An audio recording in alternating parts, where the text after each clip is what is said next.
Now, behind me, I have a very special type of oven. It's an oven that cooks metal. Now, does anyone here know who would use this oven behind me?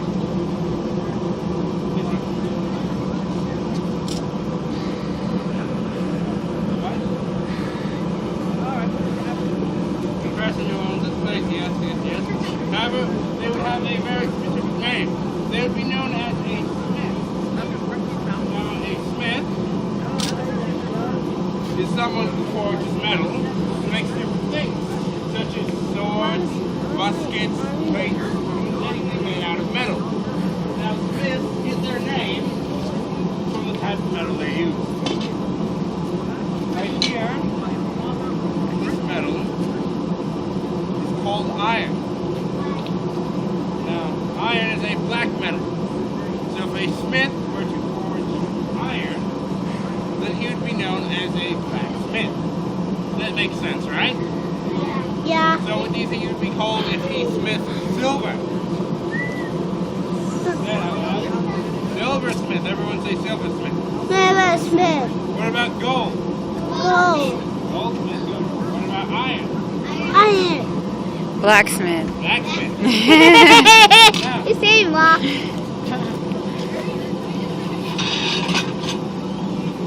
Right here, we have a very special type of metal. This metal is known as pewter. Peter. Now, pewter is a white metal. White metal? Now, if a smith were to say forge both a black metal and a white metal, he would not be known as a black and white smith or gray smith. That would be silly. He's just known as a general smith, since he forges multiple kinds of metals. Now, smiths have various different tools. First, we have tools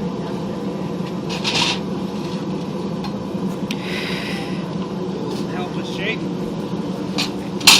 And of course, here we need fuel to keep our forge going.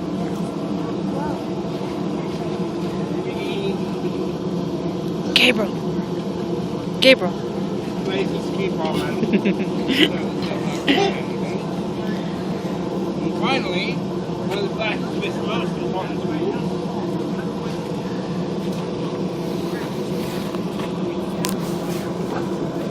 hammer.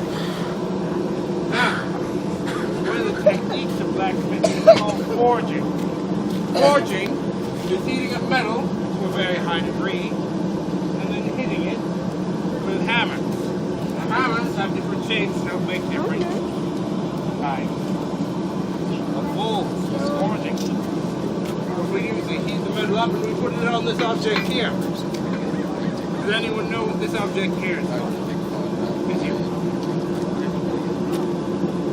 No. This is called an anvil. Everyone say anvil.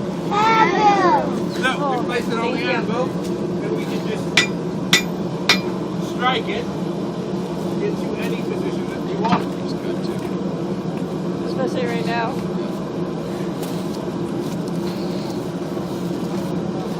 Now, we also use something else. Another technique we use is called casting. Now, casting is taking metal and heating it up until it melts, like water. It will have a liquid shape, then we can take that hot metal and take something, a mold of something. Right here we have a mold of food.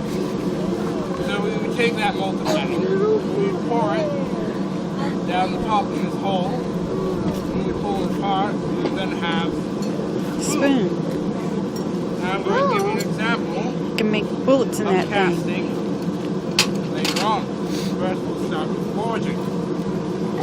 Now, in the forge right now is about 1,500 to 1,800 degrees.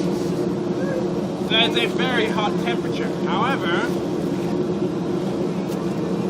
iron has a melting point of about 3,000. So no matter how long the iron stays in there, it will not melt.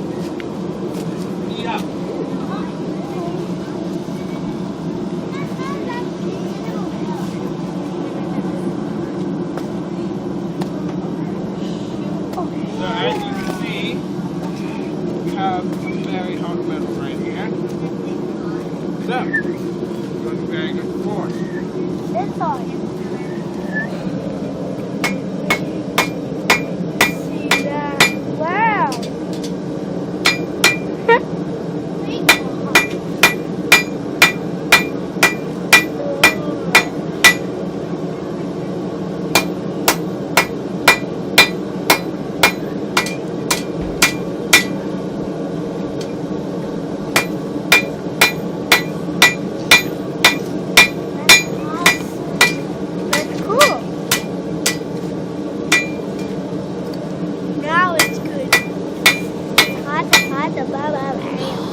trying to flatten out the edge right here, so it's not like circle. Now, if this were the shape I wanted, I could place it in a bucket of water. Now, when metal is very hot and it rapidly cools, it becomes very hard. This process is called quenching. However, this metal is not quite the temperature I want yet for the shape, so I'm going to place it down here for a few minutes.